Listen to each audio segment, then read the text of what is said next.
सब पे नजर अंदर की खबर के गए थे। मुस्लिम लीग नून ने ऐसे कारखाने लगाए जिन पे 25% महंगे कॉन्ट्रैक्ट किए और मकसद था उन कॉन्ट्रैक्ट में से अपने किकबैक्स लेना। आज इंडिया और बांग्लादेश से तकरीबन एवरेज 25% महंगी बिजली हम अपनी सनतों को दे रहे हैं। इनके महंगे कॉन्ट्रैक्ट्स की वजह से जब बिजली महंगी होगी तो वो सनत का जो प्रोडक्शन की कॉस्ट है वो ऊपर जाएगी, वो इंटरनेशनली कंपैरेटिव नहीं रहेगी बांग्लादेश, इंडिया और दूसरे ममालिक से। तो प्राइम मिनिस्टर ने इजाफी बिजली 50% सस्ती की, जिस वजह से अब सनत कंपैरेटिव है। तो मैं आपके सामने चंद इशारे रखता हूं, इन तमाम रिफंड देने का, ईज ऑफ डूइंग बिजनेस करने का, कारोबारी लोगों को एतमाद में लेने का, मजदूरों के लिए फोकस्ड पॉलिसीज बनाने का ताकि एम्प्लॉयमेंट ज्यादा जनरेट हो। उसके फवायद क्या हुए हैं? उसके फवायद चंद ये हुए हैं कि अगर आप देखें तो सिर्फ फैसलाबाद के अंदर 50 लाख पावर लूम जो थी वो बंद थी। बहुत सारी पावर लूम्स जो हैं वो कबाड़ के भाव बेची जा रही थी। ये फिर मैं नहीं कह रहा, ये फैसलाबाद का सनतकार कह रहा है। आज वो 50,000 लूम भी दोबारा चालू हुई है। 50,000 लूम का मतलब ये है 1.5 लाख बंदे का कम से कम काम करना सीधा सीधा, और अगर ऊपर वाले बंदे डालें तो ये शायद 2.5 से 3 लाख बंदा उनसे लिंक्ड है, क्योंकि एक पावर लूम पे अगर 8 घंटे की एक शिफ्ट हो तो 3 मजदूर उसके ऊपर काम करेंगे। ना सिर्फ 50 लाख पावर लूम जो है वो रिवाइव हुई माफ कीजिएगा, बल्कि 30,000 नई पावर लूम्स के ऑर्डर्स हो चुके हैं। कुछ पाकिस्तान पहुंच गई, कुछ पहुंच रही है। तो आप अगर देखिए तो ये 4-5 लाख लोगों की एम्प्लॉयमेंट जो है उसका अरेंजमेंट हो चुका। 3 हफ्ते पहले फैसलाबाद में यह बताया गया वहां के चैंबर ऑफ कॉमर्स के प्रेसिडेंट, वहां के दूसरे इंडस्ट्री के लोगों ने, कि वो 2 लाख लेबर की शॉर्टेज को फेस कर रहे हैं। रात में डार साहब के साथ यहां पर, उमर डार साहब के साथ यहां पर मैं कुछ बिजनेसमैनों से मिल रहा था, जैसे ख्वाजा इमरान साहब हैं, वो बता रहे थे कि उनको लेबर नहीं मिल रही, लेबर की शॉर्टेज है सियालकोट में। वो मशहूर जो ब्रांड हैं अंडर आर्मर और दूसरे बड़े ब्रांड हैं अमेरिका के, उनके लिए वो स्पोर्ट्स जो है वो गुड्स भी बनाते हैं, स्पोर्ट्स फैब्रिक भी बनाते हैं, अटायर जो है स्पोर्ट्स वो बनाते हैं। तो उनके पास लेबर नहीं है, लेबर नहीं मिल रही क्योंकि प्रोडक्शन बढ़ गई है। वो ये भी बता रहे थे कि वो एक साउथ अफ्रीका में पिछली हुकूमतों की वजह से अपनी फैक्ट्री ले गए थे, वो अब वहां से बंद करके वो वापस ला रहे हैं यहां पाकिस्तान में। कुछ यहां के बिजनेसमैन जो बांग्लादेश ले गए थे अपनी फैक्ट्रियां, अब वो भी वापस ला रहे हैं। तो ये वो तमाम एनवायरनमेंट है जिसमें अब मजदूर को मजदूरी मिलेगी। एक बात जहन में रखिएगा, ये हराम का कुछ चंद लोग जो ऊपर बैठे ना वो खाना पसंद करते हैं। जो मजदूर बंदा है ना उससे आप काम करवाएं तो बड़ा खुश है, वो काम करके खाना चाहता है मजदूर, उसको मसला नहीं है। वो रोता तब है जब उसको मजदूरी नहीं मिलती। वो इनकी तरह हराम खा के अपना पेट नहीं भरना चाहता, वो बुनियादी तौर पर काम करना चाहता है और काम करके कमाना चाहता है।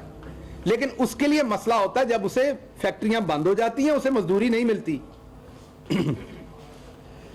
अगर उसके साथ साथ आप देखें तो आपको यह भी नजर आएगा कि हुकूमत ने जो नॉन टैक्स रेवेन्यू था वो 427 अरब से बढ़ा के 1524 अरब रुपए इकट्ठा करना शुरू किया।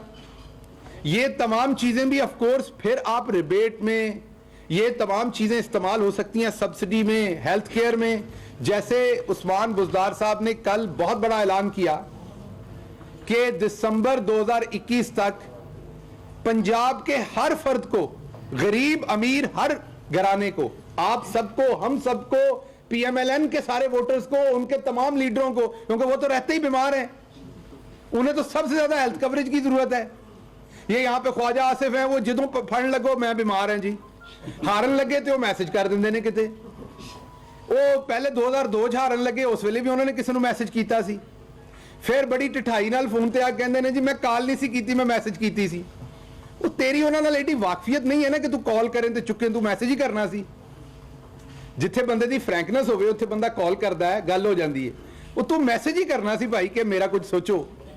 तो बहरहाल कहने का मतलब ये कि इस तरह के जो बीमार लोग हैं, जहनी भी, सियासी भी, जिस्मानी भी, उनके लिए जो उस्मान बुजदार साहब का फैसला है दिसंबर 2021 तक पंजाब के तमाम लोगों को अल्लाह के करम से हेल्थ केयर मिलेगी, तो इनका तो जो होगा ही होगा, गरीब का भला होगा, क्योंकि गरीब के घर जब बीमारी आती है तो सबसे बड़ा मसला उसे यह होता है, तो वो 10-12 लाख की इंश्योरेंस जो है वो हर बंदे के पास होगी 1 साल के लिए, उसे वो प्राइवेट और पब्लिक हॉस्पिटल्स में यूज कर सकता है।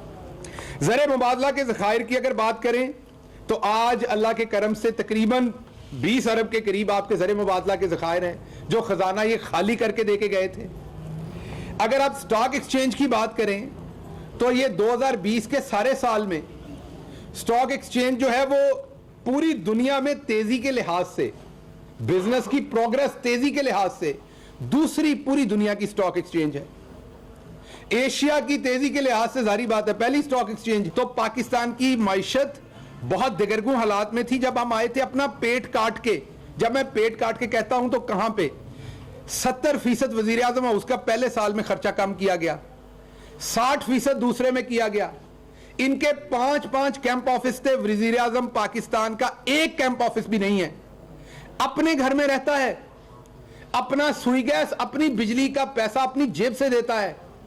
अपने घर पे जो मेहमान आते हैं, जो वजीर आजम होने की वजह से आते हैं, सारी बात, बहुत सारी ऑफिशियल मीटिंग्स, उनका खाना वाना सब कुछ अपनी जेब से चलाते हैं। किसी किस्म की कोई ऐसी मुराद नहीं है जो वो ले रहे हैं, जो इन्होंने अंदर खाते की हुई थी सारे टब्बरों ने। एक तो वहां से, दूसरा आपने देखा होगा कोई सड़क टूटी रह गई होगी आपकी, भले वो पसरूर की हो, वो बन सकती थी अगर दिखावे का काम करना होता। फिर बादशाह डैम शुरू नहीं होना था, मोमन डैम शुरू नहीं होना था, क्योंकि वो तो बनना है 15 साल में, 20 साल में। हमें तो उसका कोई फायदा नहीं है 2023 के इलेक्शन में। ये तो सोचते ही थे कि मेट्रो बनाओ, इलेक्शन तो पहले फीता काट दो, ऑरेंज ट्रेन बनाओ, इलेक्शन से पहले फीता काट दो। तो ये पसरूर रोड रातों रात बन सकती है। ये जो गरीबों को 180 अरब रुपया बांटा है, आपके सारे पंजाब की 2-3 सालों में ये 180 अरब रोके तो आपकी बहुत सारी सड़कें बन जाती हैं। ये जो आपके प्राइम मिनिस्टर ने 35 लाख छोटे कारोबारी लोगों को बिजली के बिलों का रिलीफ दिया 3 से 6 महीने का, वो ना देते तो सड़कें पुल और भी बन जानी थी। जो काम ये करते थे, लेकिन उस खरादिये को, उस वेल्डर को, उस नाई को, उस मोची को, उस छोटी सनत वाले दूसरे तमाम लोगों को जो छोटे पुर्जे बना रहे हैं सनत के लिए, उन सबको भी बराबर खड़ा करना था कि कोरोना ने उनकी भी कमर तोड़ी थी। क्योंकि ये प्राइम मिनिस्टर गरीब के लिए सोचता है, तो हमने सोचा कि हम सारे अगला 1 साल चंद सड़कें बना लेते हैं, चंद बाद में बना लेंगे। जो ये दौरे 14-14 लाख डॉलर के करते थे, वो प्राइम मिनिस्टर 1 लाख डॉलर में कर रहा है।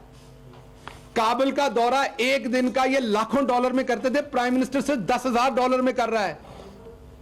वो यार, हमारे प्राइम मिनिस्टर को अच्छा नहीं लगेगा अगर वो चार्टर्ड प्लेन्स के ऊपर जाएं, पूरे टब्बर को लेके जाएं, मैं भी जा रहा हूं, डार साहब भी जा रहे हैं, हम भी कहें हुकूमत में आए, याशियां लगी हुई हैं। वो एक आम फ्लाइट के ऊपर आम पैसेंजर के साथ बैठ के जाता है। लेकिन मकसद क्या है, मुझे ये बताएं। मकसद तो अचीव हो गया ना जब उन्होंने यूनाइटेड नेशन में खड़े होकर तकरीर की, जब वो इस कौम का बेटा दाड़ा, और स्पेशली दाड़ा हमारे सबसे महबूब शख्सियत के लिए, जिनका नाम हजरत मोहम्मद मुस्तफ़ा सल्लल्लाहु अलैहि वसल्लम है, जिन पे हमारी जान भी कुर्बान है। पहला मुसलमान मुल्क का किसी का सरबराह जिसने इतनी डिटेल के साथ जाके दुनिया को बताया कि हमें कितनी तकलीफ होती है जब उनकी शान में गुस्ताखी होती है। A1 TV, सब पे नजर, अंदर की खबर।